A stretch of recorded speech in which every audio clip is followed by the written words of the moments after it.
नमस्कार. तुम्हाला माहिती आहे की आपण सध्या अधिक मास या पोथीतल्या गोष्टी स्वरूपात सगळ्या कथा जाणून घेत आहोत आणि आपण आतापर्यंत 8 अध्याय गोष्टी स्वरूपात ऐकलेत.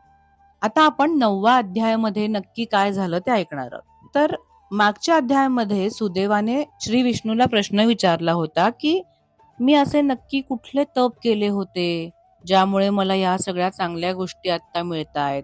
तुम्ही मला दर्शन दिलं आणि आशीर्वाद देतायत. तेव्हा श्रीहरी म्हणतात की तू जे काही तप केलेस ते अगदी सहज झाले तुझ्याकडून. ते दुसऱ्या कुणाकडून इतक्या सहज झाले नसते. कारण हा पूर्ण महिना म्हणजे पुरुषोत्तम मास होता आणि त्यामध्ये तुझा मुलगा मृत्युमुखी पडला होता म्हणून पुत्र शोकामध्ये अगदी तू मग्न होऊन त्या पावसात भिजलास, रडत राहिलास, उपवास झाला तुझ्याकडून, तू काहीही खाल्लं नाहीस आणि पुत्रासाठी का होईना नकळतपणे त्याचा जीव वाचवण्यासाठी तू माझी विनंती करत राहिलास. म्हणजे कंटिन्यू तू माझं नाव घेत राहिलास. म्हणजेच काय झालं की देवाचं नाव घेत राहिला. तिथे जप तप झालं, ध्यान झालं.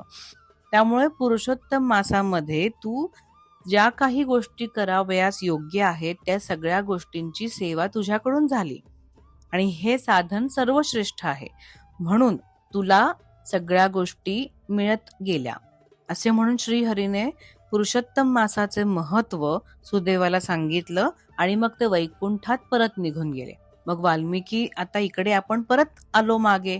तेव्हा वाल्मिकी राजाला म्हणतात, हे बघ राजा, तो सुदेव जो ब्राह्मण होता तो पुरुषोत्तम मासाची सगळी व्रत वैकल्य पूर्ण करून वैकुंठामध्ये गेला आणि त्याच्या सगळ्या पूर्व पुण्याईने त्याला जो जन्म मिळाला तोच तू आहेस. तुझा मुलगा सुखदेव जो तेव्हा गरुडाच्या आशीर्वादाने तुला मिळालेला होता तो आता पोपटाच्या जन्माला आलेला आहे आणि तुझी तेव्हा गौतमी नावाची जी बायको होती ती आता तुझी गुणसुंदरी नावाने तुझी पत्नी झाली. तू जेव्हा अरण्यामध्ये गेला होतास जंगलात शिकार करण्यासाठी तेव्हा त्या पोपटाने तुला तू त्याचा पूर्वी जन्मीचा पिता आहेस म्हणून ओळखलं आणि तू संसारात गुंतून जन्म मरणात अडकू नयेस, तुझे पतन होऊ नये म्हणून तुला त्याने विरक्तीचा उपदेश केला आहे. तेव्हा राजा आता तुझे जे काही प्रश्न होते त्याची उत्तरं मी तुला दिलेली आहेत. तुझी कीर्ती अशीच अखंड राहो. मी आता निघतो, मला शरयू नदीच्या तीरावर जायचे आहे. असे म्हणून वाल्मिकी ऋषी तिथून निघाले. तेव्हा राजा त्यांना म्हणाला की मला कृपया पुरुषोत्तम मासातल्या व्रतांच्या बद्दल माहिती सांगावी. कुठली कुठली व्रत असतात, ती कशी करायची, ती कृपा करून मला सांगा. तेव्हा वाल्मिकी ऋषी म्हणाले की हाच प्रश्न लक्ष्मीने विष्णूला विचारला होता. तेव्हा श्री विष्णूने लक्ष्मीला जी माहिती सांगितलेली होती ती परंपरेने मला कळली आहे, तीच मी तुला सांगतो. असे म्हणून ऋषींनी पुरुषोत्तम मासाची पूजा, त्याचं दान, व्रत, स्नाने, उपोषणे इत्यादी सर्व यथासांग वर्णन करून सांगितलं. तसेच ते 7 श्लोक कसे म्हणायचे तेही सांगितले.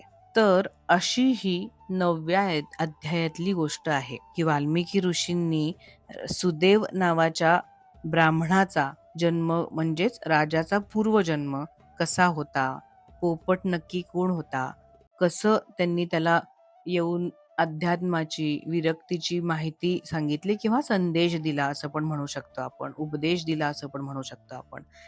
आणि पुन्हा राजाने वाल्मिकी ऋषींना तोच प्रश्न विचारलाय जो लक्ष्मीने श्री विष्णूला विचारला होता. तर असेच आपण पुढचे सगळे अध्याय गोष्टी स्वरूपात साध्या सोप्या भाषेमध्ये ऐकणार आहोत. आज आपण 9वा अध्याय ऐकून पूर्ण केलेला आहे. पुढचे अध्याय ऐकण्यासाठी आपल्या चॅनलला लाईक, शेअर आणि सबस्क्राईब नक्की करा. थँक्यू.